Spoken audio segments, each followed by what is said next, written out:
Good morning, everybody. I'm Carrie Fury, and we've got breaking news on Hurricane Irene. We've been tracking the storm and its potential impact for our area here in Hampton Roads, as well as the Outer Banks of North Carolina. A very significant development just a moment ago in the state of Virginia. Governor Bob McDonnell has just declared a state of emergency because of the concerns of the impact of Hurricane Irene. What that means is now more resources are available to the governor and to the state to prepare for an emergency situation. The concern, of course, with Hurricane Irene is the potential for the damaging winds, but also the flooding. There are two concerns about the flooding. There's flooding from the potential heavy rainfall of Hurricane Irene, but also the coastal flooding from the rougher seas. The governor's office wants Virginians to understand the flooding is a concern not only for those coastal areas, but inland areas as well could see some flooding from the storm. Again, according to the governor's office and our own team of Super Doppler 10 meteorologists, they are still not expecting Irene to make any kind of significant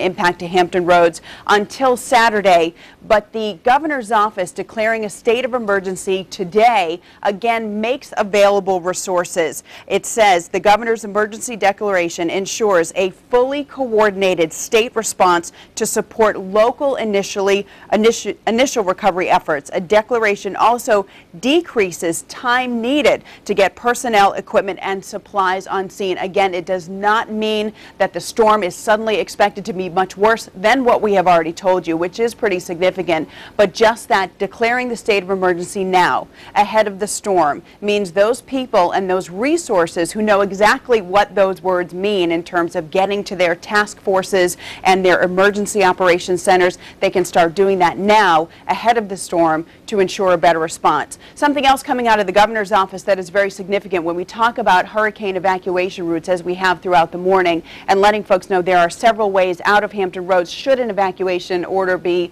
sent. The governor's office says at this point they do not anticipate reversing the lanes of Interstate 64. Keep in mind it is the localities that will declare a mandatory evacuation, but it is only the governor's office that could actually give the go-ahead to reverse the lanes on Interstate 64. If you are new to the area, over the past few years we have seen those gates being installed on the on-ramps for Interstate 64. They can come down, preventing people who want to travel eastbound on those lanes and instead open them all up westbound. But again, I want to make it clear, according to the governor's office report that we have just got declaring that state of emergency, it does say at this point there is no plan to reverse directions on Interstate 64 west. Again, if you think you may want to leave the area, time is of the essence. There is still time to make a safe evacuation before things happen. There is not a mandatory evacuation declared at this time. What has changed, though, that state of emergency declared for Virginia,